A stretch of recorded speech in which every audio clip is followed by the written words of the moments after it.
Hola, el tema que vamos a exponer hoy trata sobre sistemas somestésicos y químicos. Mi nombre es Camila Valencia. Mi nombre es Luisa Fernanda Daza. Mi nombre es Fanny Tenjo. Mi nombre es María del Mar Arias. En este momento vamos entonces a mostrar nuestro trabajo que realizamos para entender un poco mejor acerca del tema. El sistema somestésico, también llamado como somatosensorial, es el que está compuesto por receptores sensoriales y neuronas sensoriales que se encuentran en la piel, músculos y órganos. El sistema químico, como el olfato, el gusto, nos permite percibir los olores y sabores que nos rodean. Muy bien, vamos entonces a hablar acerca de cada uno de los sentidos que nos propuso la profesora. En este caso entonces tenemos el gusto. El gusto es el sentido corporal con el que percibimos las sustancias químicas disueltas como la de los alimentos. También es definido como la capacidad para detectar productos químicos a través de los receptores gustativos. Este es el gusto en su expresión más general, ya que gusto y sabor son muy diferentes. La sensación gustativa depende en el primer término de la presencia de estructuras especializadas llamadas botones gustativos que en el ser humano se localizan principalmente en la cavidad bucal. Si hablamos un poco más acerca en detalle, la anatomía del sistema gustativo básicamente la vamos a encontrar en la lengua. La lengua es el órgano del gusto por excelencia, ya que es en esta estructura anatómica donde se encuentra la mayor cantidad de receptores gustativos.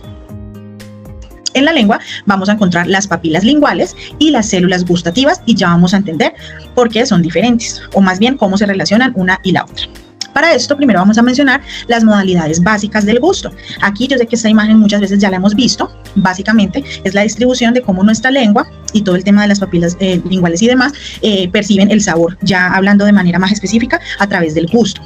Estas sensaciones o modalidades primarias inicialmente eran solo agrio, salado, dulce y picante, pero a principios del siglo XX en Japón se empezó a hablar del umami, que viene a ser como una traducción que significa sabroso, delicioso, exquisito, como si fuera el sabor perfecto.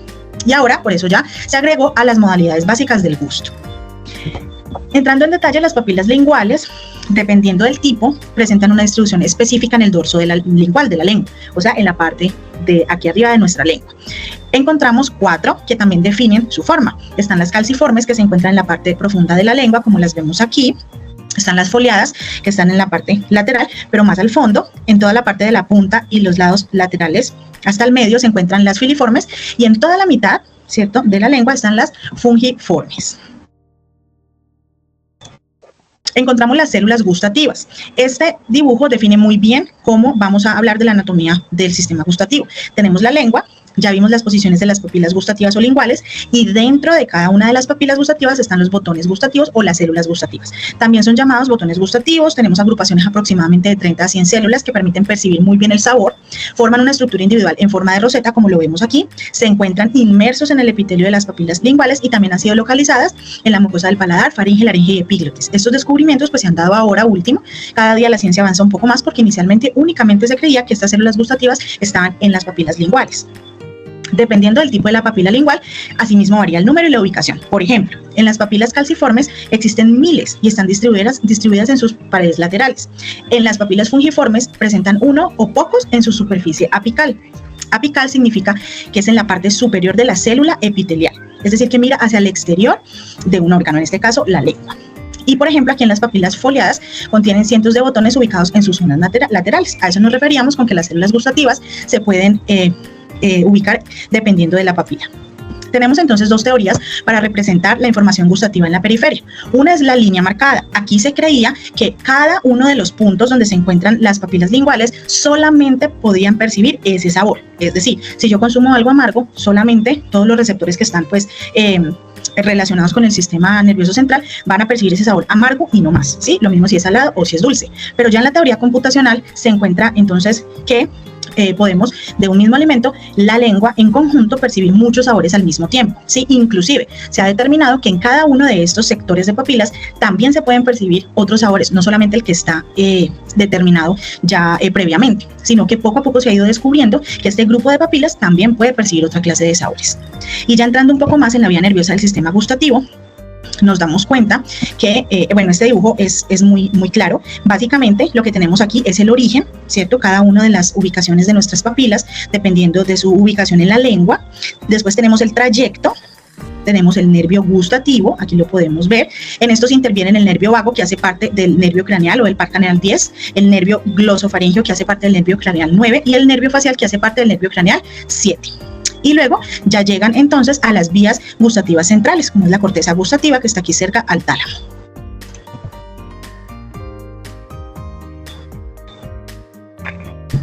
Bueno, tenemos la parte del olfato. La percepción olfativa es el proceso por el cual los seres humanos y los animales detectan y responden a los olores. Este sentido tiene un rol importante en la adaptación y en la supervivencia de los individuos, ya que permite identificar alimentos y olores. Encontramos la anatomía del sistema olfativo, que es el órgano olfativo. El órgano olfativo es la nariz. La nariz es el órgano que se encuentra en el centro de la cara y es la principal vía de donde entra y sale el aire a los pulmones. Están las neuronas olfativas. Son las células sensoriales que se encuentran en la parte superior de la nariz y son responsables del sentido del olfato. Está el bulbo olfativo. Es una estructura del cerebro que procesa la información de los olores y se encuentra en la parte inferior del encéfalo, encima de cada fosa nasal. Encontramos el procesamiento del olfato. El olfato es un sentido único porque la información olfativa llega directamente al cerebro sin pasar por el tálamo, lo que permite una respuesta rápida y emocional a los olores. Además, los olores están profundamente conectados con la memoria y las emociones, lo que explica por qué ciertos olores pueden evocar recuerdos intensos. Encontramos los trastornos de la percepción del olfato, que es la anosmia, que son la pérdida del sentido del olfato, que puede causarse por infecciones virales, lesiones cerebrales y trastornos neurológicos. Está lo que es la hiposmia, que es la reducción parcial de la cavidad de la percepción de los olores. La disosmia, que es la alteración de la percepción de los olores, como la capacidad de oler olores desagradables que no están presentes. La parosomia, que es la alteración de la percepción de los olores, donde los olores se perciben de forma distorsionada. También encontramos lo que es la importancia del olfato en la salud y la seguridad. El olfato juega un papel crucial en la detección de los peligros, como es la presencia del humo y del gas. En la parte del bienestar emocional y la salud, los olores son importantes en la interacción social y la atracción sexual, porque también tienen un impacto significativo en el bienestar emocional.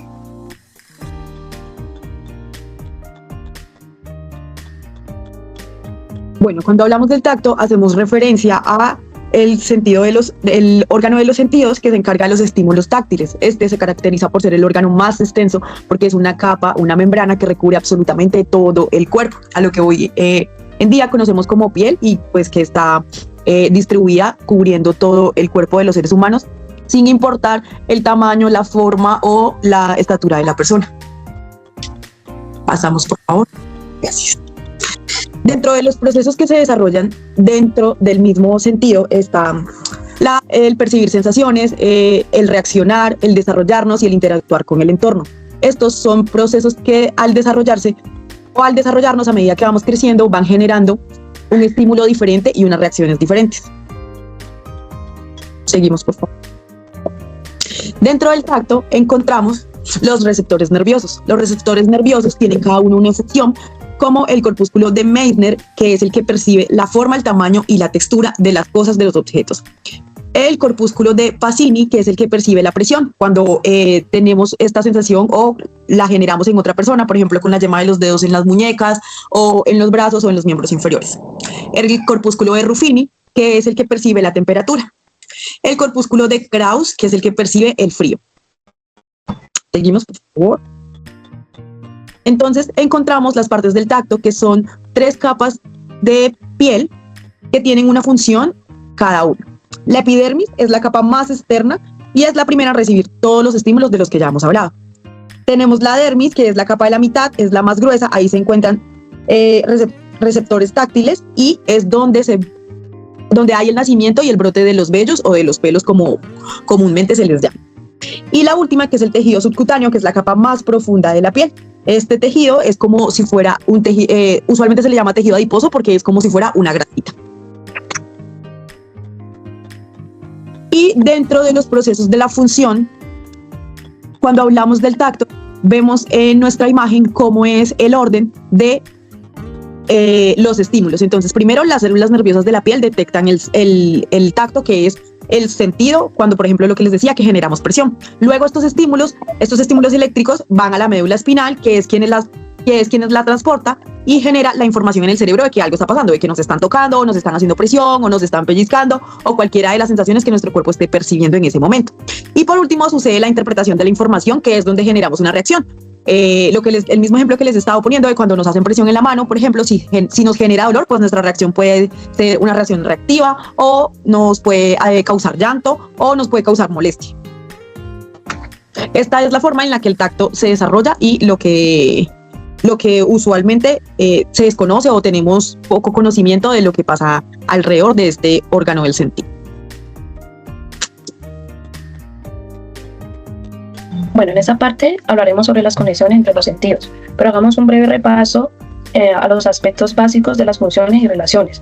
Esto nos permite poder detectar los cambios que hay en el entorno, mejor conocido como estímulo, para poder elaborar una respuesta y ejecutarla. Para poder ejecutar una respuesta debemos detectar los estímulos utilizando los receptores. Muchos de ellos se agrupan en órganos sensoriales. En ellos encontramos lo que es el tacto, el gusto y el olfato. Retomando el tema inicial, conexiones entre los sentidos. El olfato, el gusto son sentidos químicos que están estrechamente relacionados y se conectan al cerebro a través de los nervios. El tacto es otro sentido que implica un contacto físico con el objetivo que se percibe. Ahora hablaremos sobre las funciones.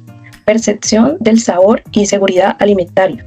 El gusto, el olfato y el tacto trabajan juntos para identificar sabores, colores y texturas. Memoria y emociones. El olfato está ligado a recuerdos y emociones. Protección y supervivencia. Detectan sustancias peligrosas y condiciones riesgosas.